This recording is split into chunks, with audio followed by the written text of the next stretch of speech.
पूछ कर गोली मारी पहलगाम की घाटी में, गहरे हो गए घाव 26 भारत माँ की छाती में, गहरे हो गए घाव 26 भारत माँ की छाती में। मेहंदी का रंग ना छूटा उसका सिंदूर मिटाया था, तुम्हें दया ना आई जब हिंदुओं का खून बहाया था, तुम्हें दया ना आई जब हिंदुओं का खून बहाया था।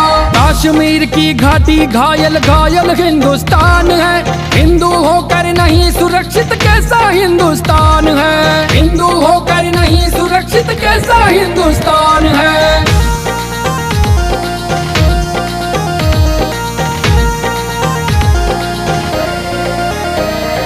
भारत माता कहती मुझको आज बचा लो गैरों से, महाराणा प्रताप बनो तुम कहते हिंदू शेरों से, महाराणा प्रताप बनो तुम कहते हिंदू शेरों से।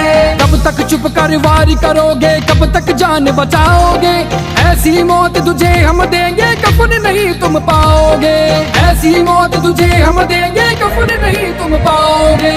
पानी बंद किया है तेरा आटा भी हम रोकेंगे, पाद रहा है तू जहाँ से वहाँ पे गोली ठोकेंगे, पाद रहा है तू जहाँ से वहाँ पे गोली ठोकेंगे।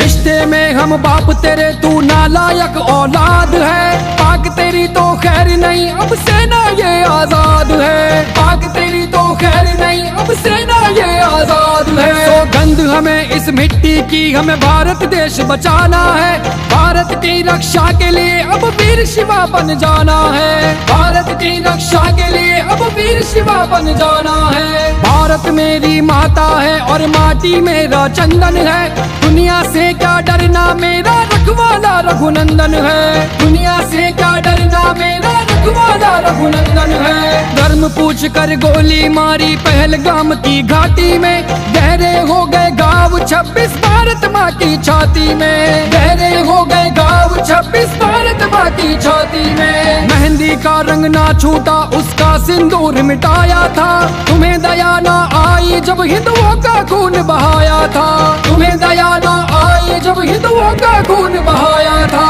कश्मीर की घाटी घायल घायल हिंदुस्तान है, हिंदू होकर नहीं सुरक्षित कैसा हिंदुस्तान है, हिंदू होकर नहीं सुरक्षित कैसा हिंदुस्तान है।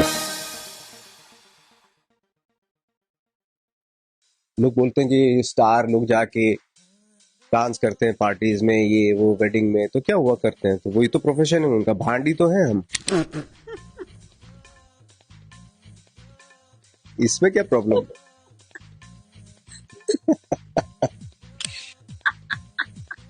पहले क्या होता था जब नौटंकी वगैरह होती थी ना, हाँ। सिनेमा से पहले, हाँ। तो इन लोगों को, भांड लोगों को ना शहर से बाहर रखा जाता था टेंट में, कि आओ शो करो और चले जाओ, मैं शहर में सोसाइटी में आने की जरूरत नहीं है आपको। तो ये होता था, क्यों नहीं रखते थे उनको सोसाइटी के बीच में, आजाद ख्याल के लोग हैं, फ्री बहुत ज्यादा वो है, इनका कोई द्रव्यमान होता नहीं है टाइप में भांड लोगों का, ये कहीं भी, तो इसलिए सोसाइटी के बाहर रखते थे। अभी क्या हो गया कि पैसा सा आ गया, अच्छे कपड़े पहन लिए, ये वो एक अच्छी खासी लैंग्वेज में बात करने लगे, तो वो प्रॉब्लम उनके साथ होगी एक्टरों को जिनको भांड बोला जाता था, वो ये हो गया कि सोसाइटी में भी रहना चाहते हैं, है ना, और वो डांस ये भांडगिरी भी चलती रहती है उनकी, तो जब उनको कोई बोलता है ऐसे तो उनको दुख होता है, बट प्रोफेशन तो यही था ना। सुन ले बेटा पाकिस्तान, बाप है तेरा हिंदुस्तान। ऑपरेशन सिंदूरच्या माध्यमातून भारतीय सेनेने दाखवून दिलं, हमें कोई झुका नहीं सकता, हम न झुकेंगे न रुकेंगे न बिकेंगे न थकेंगे। अशा प्रकारे भारतीय सेनेची ताकद काय आहे, ही ताकद आपल्याला ऑपरेशन सिंदूरच्या माध्यमातून पाहायला मिळाली। तर ज्या ठिकाणी त्या हरामखोर कसाबनी प्रशिक्षण घेतलं, तो अड्डा देखील या ठिकाणी नेस्तनाबूत करण्याचं काम केलं। ज्या ठिकाणी या सगळ्या आतंकवाद्यांकरता सेफ हाऊस तयार केले होते. नेमकं तिथे जाऊन भारतीय सेनेने ठोकलं आणि ते सगळे अड्डे उद्ध्वस्त केले. अरे तुम कहीं पर भी छुपोगे हम घुसकर मारेंगे, हम तुमको छोडने वाले नाहीये.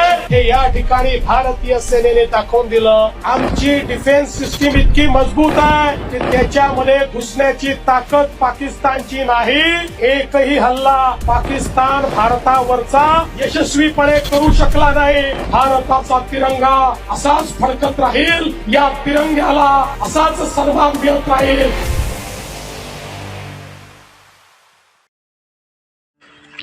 जय श्री राम। योगेश अनंत काले सभी सुनने वालों को प्यार भरा नमस्कार। अगर मित्रों मेरा कंटेंट आपको अच्छा लगता है तो कृपया लाइक शेयर सब्सक्राइब ज़रूर करना, कमेंट ज़रूर लिखना। आपके सुझाव अगर कोई हो तो मेरे लिए अभिनंदनीय है। कृपया हमें YouTube पर जिंदा रखें। 1 अगस्त 1760 1 अगस्त 1760 के मराठों के दिल्ली विजय से उत्तर भारत में हड़कंप मचा। तुरंत दिल्ली हारने के बाद शुजा को अब्दाली का पक्ष लेने का पश्चाताप होने लगा। रोहिला खंड के ये दो चार चवन्नी छाप नवाब थे, वो शुजा के पास रोना शुरू कर दिए। नजीब की शिकायत करने वो वहाँ पे शुजा के पास चले गए थे। बहानून से नजीब के साथी बनने का पछतावा भी शायद इन सबको वहाँ हो रहा था।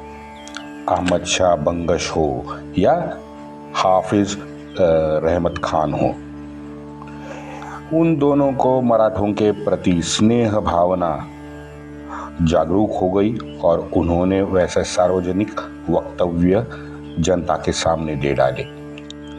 ये तुरंत मैं असर बता रहा हूँ आपको। अब अब्दाली की फौज में भी स्वदेश लौटने की आवाज़ें सुनाई देने लगी। अब इसी परिस्थिति में शुजा को अपने पक्ष में लाना शायद आसान होगा, इस विचार से भाऊ सक्रिय हो गया। उस वक्त एक भवानी शंकर नामक शुजा का वकील भाऊ के पास था।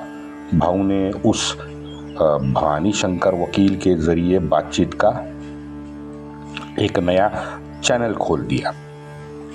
ये हमारे रोहिलखंड के चिरकुट रोहिले सरदार का एक प्रतिनिधिमंडल गोविंद पंत से भी तुरंत जाके मिला। अब्दाली ने संधि वार्ता को अपनी हरी झंडी दे दी और उसके पीछे अब्दाली ने अपना वकील भी दिल्ली भेजा। भाऊ संपूर्ण बिनशर्त अब्दाली की वापसी चाहता था और भाऊ उस पर अड़ा रहा। अब आज बहुत सारे तज्ञ हैं कि आज की तारीख में हम लोग ये कह सकते हैं कि भाऊ का ये निर्णय जो था ये सरासर इन सबको गलत लगता है, लेकिन ये आज के तज्ञ हैं सब। भाऊ के मन में क्या था? भाऊ के हिसाब से अब्दाली ये आखिरी रोड़ा था जो हिंदू पद पातशाही के रास्ते में बचा हुआ था। इस वक्त अंग्रेज़ों का प्रभाव मित्रों हिंदुस्तान की राजनीति पे ना के बराबर था। हाँ, पश्चिम बंगाल का कुछ एरिया और मद्रास ये पूर्ण फ्रेंचों को हरा के उन्होंने अपने कब्जे में ले लिया था और दक्षिण में अपना प्रभाव वो बढ़ाने लग गए थे। सत्ता के केंद्र में हजार साल से भारत की सत्ता के केंद्र में 1000 साल से ये मुसलंडे ही थे। भाऊ को ये 700 साल के खेल का कायम स्वरूपी खात्मा करना था, इसलिए वो अड़ा रहा। और एक बात, भाऊ अपनी फ्रेंच तोपों पे प्रचंड भरोसा भी करने लगा था। हाँ, ये हम कह सकते हैं कि नवंबर दिसंबर में 1760 में मराठों की जो रणनीति थी वो बिल्कुल गलत दिशा में चली गई। वो तो हम जब इतिहास पढ़ते हैं तो हमें समझ आता है ना। लेकिन दिल्ली विजय तक भाऊ की योजना को सफल मानना ही पड़ेगा। ये रोहिले चवन्नी छाप जो नवाब थे, इन सारे नवाबों पर अकेले गोविंद पंत का डर इस कदर बैठा था कि वो अगर गोविंद पंत कहे कि ये पूर्व दिशा है तो वो मानने लगे थे कि हाँ ये पूर्व दिशा है। इस कदर वो गोविंद राव से डरे हुए थे। अब इसे डर कहो आदर कहो जो भी है। मित्रों, 2.5 महीने मराठा दिल्ली में थे। भाऊ के सामने उस वक्त 2 प्रमुख प्रश्न थे। एक तो अब्दाली के पक्ष में जितने लोग हैं उनमें तोड़फोड़ करना, और दूसरा है ये दिल्ली की पातशाही का जो हिसाब है उसको कायम स्वरूपी मिटा देना यानी वो जो खिचड़ी चल रही थी गत 30-35 साल से वो खत्म कर देना। युद्ध भूमि के प्रत्यक्ष जो दांवपेच होते हैं, परिस्थिति का अचूक आकलन करना होता है और अपने सेना का नेतृत्व करना होता है। इन तीनों विषय में अनुभवी अब्दाली का कद भाऊ के कद से कई गुना ज्यादा था। सारे इलाके में उसके शुभचिंतक भी सामान्य जन फैले हुए थे। पूरे उत्तर भारत की बात कर रहा हूँ, इसके बारे में लास्ट एपिसोड में मैंने आपको बताया है। उत्तर में अगर मित्रों अकेले अगर जाट छोड़े तो मराठों के मदद के लिए सामने कोई नहीं आया। लेकिन वो है ना, जाटों के बारे में मनुष्यबल और साधन सुविधा उनकी एक जाटों के तरफ से एक सीमित सीमा थी, है ना।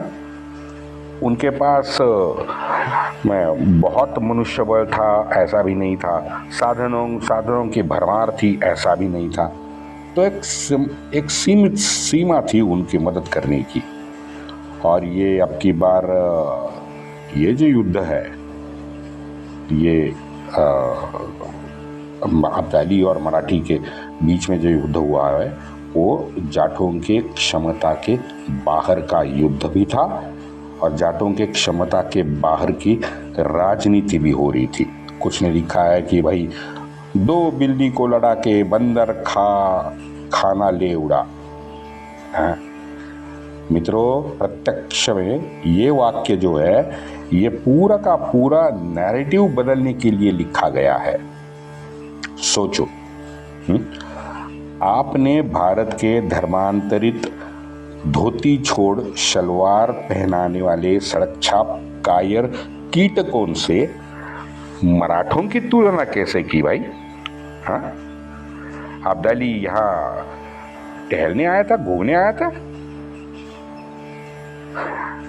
अब्दाली को ये मालूम था कि भारत में ग्राउंड सपोर्ट मेरा जबरदस्त बढ़ रहा है। दूसरा, यहीं के हमारे धर्मांध जानवरों ने उसे भारत बुलाया था।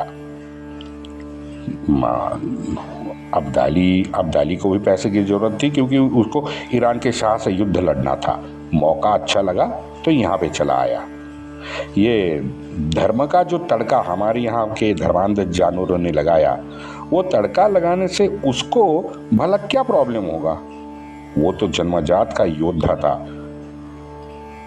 और अब्दाली हमेशा अपने भाषणों में खुद के अब्दाली कबीले को ज्यादा महत्व देता था इस्लाम से।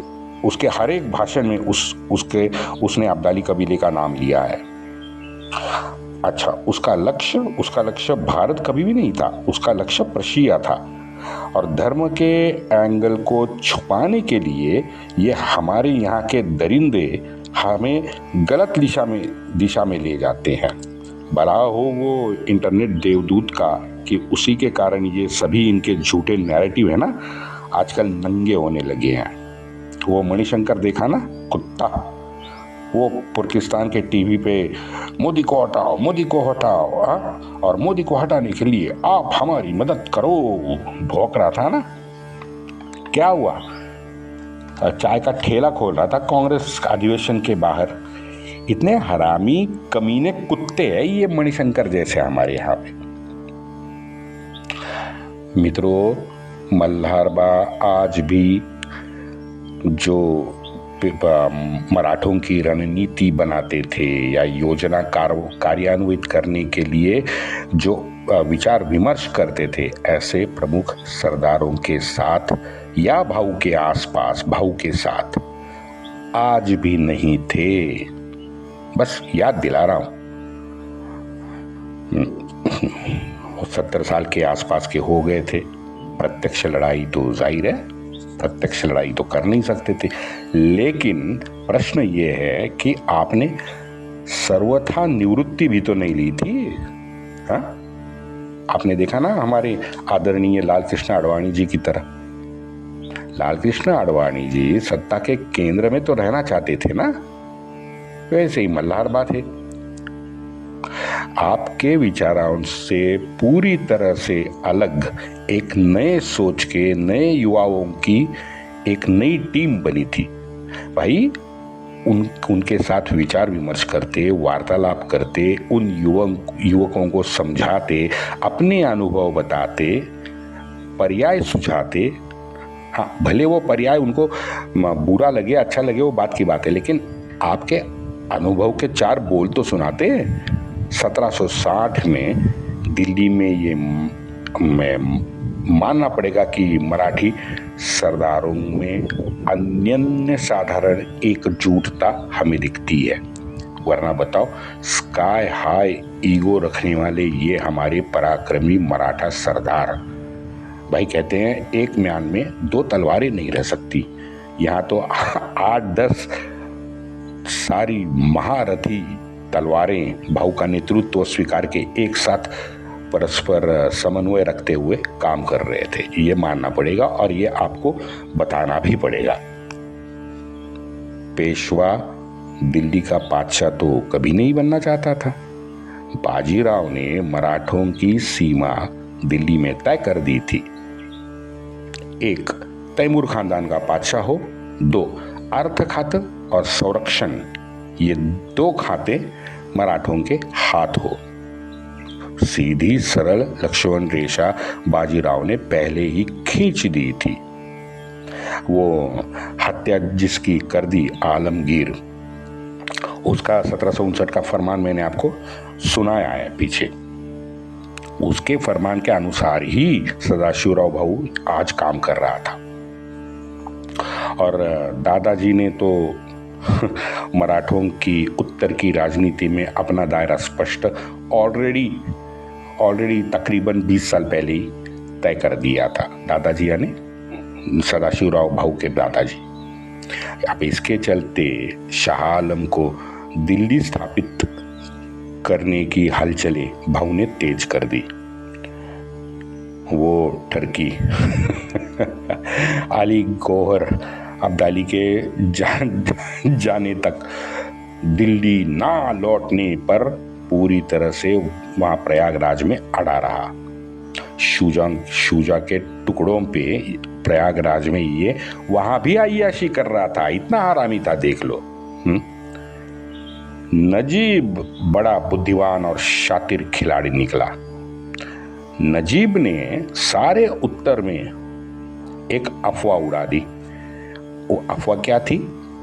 सदाशिवराव भाऊ विश्वासराव बल्लाळ को तख्त पे बिठाने वाला है। सेम है ये वही षड्यंत्रकारी। सब दिमाग एक तरह का ही चलता है, चाहे 250 साल पूर्व का षड्यंत्रकारी हो या आज का। हाँ, मोदी जी तीसरी बार आए तो संविधान बदल देंगे, एक वाक्य चला दिया। अब जहां चला, जिसका ना सर था ना पाँव था, लेकिन फिर भी 303 से 240 पे तो पहुंचा ही दिया ना। ये होती है अफवाह की ताकत। वो हमारा हकला एक फिल्मी डायलॉग मारता है ना पिक्चर में, आपने देखा होगा picture, this is the power of common man. हकला सही कहता है, ये वो डायलॉग सही है कि असली पावर तो हम जैसे सामान्य लोगों में ही ज्यादा होती है। उखाड़ के फेंक देते हैं सबको। वो हमारा केजरुद्दीन देखा ना, दुबक के बैठा है पंजाब में। चलो छोड़ो। अब नजीब ने ये अफवाह उड़ा दी। इसका परिणाम भी नजीब भाऊ को सुनने आया, तो भाऊ ने तुरंत एक्शन लिया। इस अफवाह को अनदेखी बिल्कुल नहीं की। जैसे उसके पास ये मैसेज आया कि ये अफवाह उत्तर भारत में चल रही है, उसने शिवराम भट्ट साठे को अली गौहर के पास भेज दिया। शिवराम भट्ट अली गौहर से मिला, उसको जाके समझा बुझाकर। अली गौहर का एक बेटा था जवान बख्त, उस जवान बख्त को शिवराम भट्ट दिल्ली लेके आया। भाऊ ने लाल किले में 10 अक्टूबर 1760 को एक बहुत बड़ा सार्वजनिक समारोह का आयोजन किया।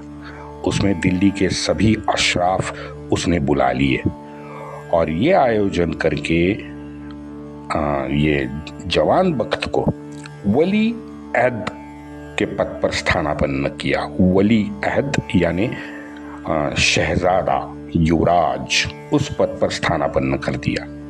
ये भाऊ की एक अप्रतिम चाल थी। सारे अशराफों के मुंह बंद हो गए, क्योंकि अब्दाली या तैमूर को बादशाह